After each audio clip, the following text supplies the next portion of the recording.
I've just lost all hope in this company of doing anything outside of the box. Yeah.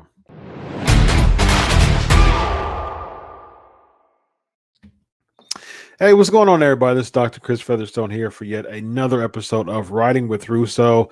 It's clear that the WWE has been taking notes of this show because we've seen a little bit of things that's been going on in WWE, similar like the Hurt Business and things like that. Some Lashley things. It's not as evident that Lashley will lose, although I still think he's going to lose, but it doesn't seem as evident. So people are taking notes, so I hope you have your pen out too. I'm with the man, Vince Russo. How are you tonight, sir? Well, Chris, I'm really, really hoping they take note of this show. Chris, I hate to say this, but I have to tell you, like, what's really sad for me. Like, bro, I'm thinking of the Strowman gimmick, and I'm thinking of what they've done with this guy. And then, like, bro, literally within 10 minutes of just thinking about it, like, I hate to say it, but I come up with a phenomenal idea. Okay. But you know what's sad to me, like, Chris? It's just like I've just lost all hope in this company of doing anything outside of the box. Yeah. And, Chris, you and I know, there's the business side and there's the creative side. And, bro, they hired this guy, Nick Khan, that is making some phenomenal business deals, between Peacock and USA and Fox and Saudi and all these business deals that they're making money hand over fist. And as I said many times, my concern is there's no reason for them to make the creative better. Right. And it really is sad, bro, because you could make this into such an incredible show. And Chris, I just don't think they care. And it seems like since they already have the money in the bank, this would be the time to be as outside of the box as possible. You know what I mean? Because it seemed like I would imagine as a business person, for the sake of pride and protecting my brand, you already have the money in the bank, so you're not necessarily working your way up toward, getting money in the bank. Like y'all had to go, everything to the wall and to get to that rating, to keep that rating up, because back in the late 90s, the mid to late 90s, that television demographic, that television rating, I mean, y'all lived and died by that. And of course, pay-per-views and house and things like that. But your go-to was that TV, you know, but nowadays it's just with all the digital media and things like that, YouTube and all that stuff, it just doesn't seem like their care for TV is there as much as it used to be. Chris, I honestly feel this way. Like, I have to believe that Fox and USA Network, I can't believe for a second they're happy with the numbers. I can't believe for a second they're getting what they paid for. But I also believe with the WWE, bro, in their mind, there are 10 networks standing in line waiting to sign them up. So that's again, bro, that is my fear. My fear is there is no reason for them to improve this product right now. Yeah. Very sad. And one of the reasons why we can make that assessment is because of a 6'8", jacked up, just ripped monster named Braun Strowman, who should be plowing through every single person in the entire roster, but instead he's getting green goo poured on him, Vince. Bro, it's funny because Chris, like, did you read the story? And I'm sure you did, about, Big Show verified everything that we said. Like, bro, they screw with you. Yeah. And Show was talking about he was negotiating his contract, and the Legend Show came up, and they wanted Orton to punk him out, and he knew it was all contract related. I mean, but bro, multiply that by 1,000 times. That's the way they do business. Yeah. And bro, like, that's why when I see guys like Strowman, I'm like, okay, what did he do? Like, what did Elias do? Yep. What did Elias say? I Yep. mean, I always know there's something there. Yep. You know, Chris, it's funny because I always hate to go back, but when Ed and I were there, stuff like this didn't happen because me and Ed would be like, wait a minute.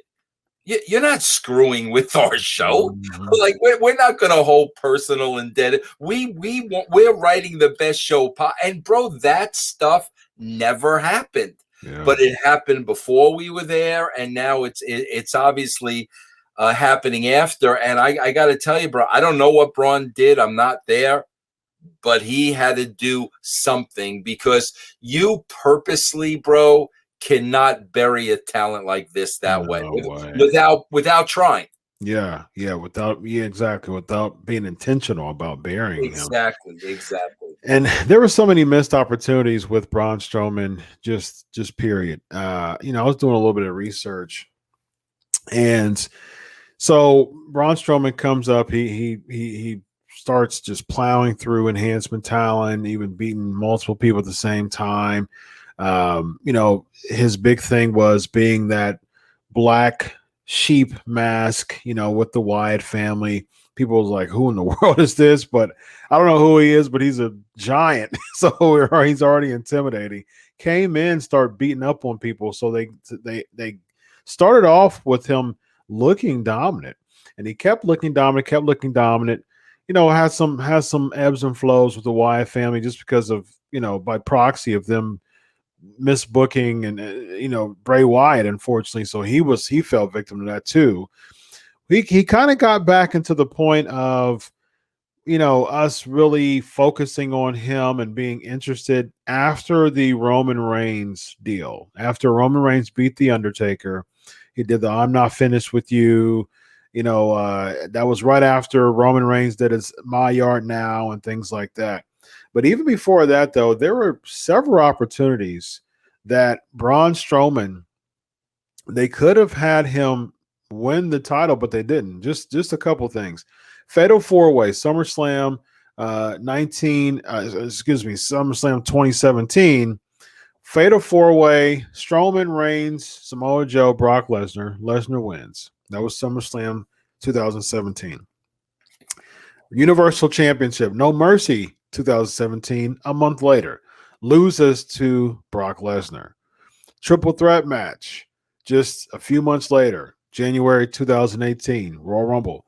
Loses in the triple threat match with Kane and Brock Lesnar.